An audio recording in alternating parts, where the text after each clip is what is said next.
Hi, this is doctor Anita Chaudhary. आज हम hair loss series में आगे बात करने जा रहे हैं। उसके पहले हमें थोड़ी सी चीज़ें समझनी होंगी कि हेयर लॉस की स्टेजेस क्या होती हैं। नॉर्वुड स्केल के अकॉर्डिंग इसकी स्टेज 1 टू स्टेज 7 स्टेजेस होती हैं। और एक हेयर फॉलिकल की जो स्ट्रैंड होती है उसके ग्रोथ के लिए 3 स्टेजेस होती हैं, जिन्हें एनाजन, कैटाजन और टीलोजन कहते हैं। और हेयर फाइबर है वो उसका जो साइकिल होता है ग्रोथ का, वो लगभग 5 महीने का होता है। तो डाइट में हमें बहुत सारी चीज़ें हैं जो इंक्लूड करनी चाहिए। वो उसकी बहुत बड़ी एक लिस्ट है। बायोटीन है, जिंक है, सेलेनियम है, ऐसे बहुत सारी चीज़ें हैं जो डाइट में इंक्लूड करनी चाहिए। और एनीमिया को करेक्ट करना चाहिए, अपने थायराइड लेवल को करेक्ट करना चाहिए। लेकिन 3 चीज़ें मैं ऐसी बताना चाहूँगी जो हमें अवॉइड करनी चाहिए डाइट में।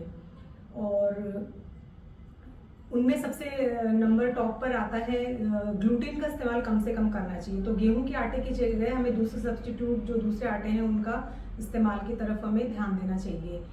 और एक और चीज़ है शुगर, उसे भी कट करना चाहिए। मिनिमम जितना कम से कम इस्तेमाल कर सकते हैं उतना ठीक रहेगा, क्योंकि इससे भी इंसुलिन स्पाइक्स और मेटाबॉलिज्म और बहुत सी अंदरूनी चीज़ें हैं वो बिगड़ेंगी और हेयर फॉल का कारण बनेगा।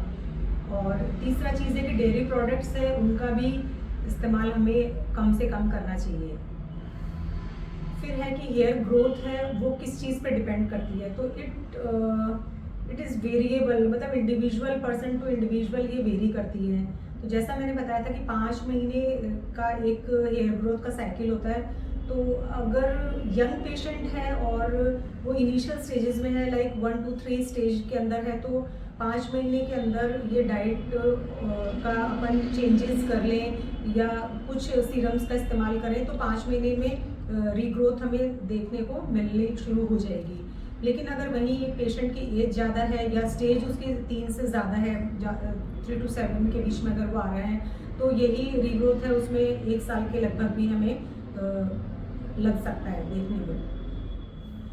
अब ये है कि डाइटरी सप्लीमेंट्स तो हो गए, लेकिन ऐसे 2 मॉलिक्यूल्स हैं एलोपैथी में जिनका बहुत ही फैंटास्टिक, बहुत अमेजिंग रिजल्ट्स हैं। उनमें एक तो ओरल सप्लीमेंट है जिसे फेनिस्ट्राइड कहते हैं, और ये साइंटिफिकली प्रूव्ड है और FDA अप्रूव्ड प्रोडक्ट्स हैं। और दूसरा सीरम है मिनॉक्सिडिल। तो इनके इस्तेमाल से हमें बहुत ही अच्छे रिजल्ट्स देखने को मिलते हैं। पहले अगर किसी के हेयर फॉल नहीं भी स्टार्ट हो रहे हैं लेकिन हेयर थिनिंग है तो उन्हें भी इस्तेमाल करना चाहिए, जिससे, क्योंकि इनिशियली हेयर थिनिंग है, this is the earliest sign of hair loss. Thank you so much.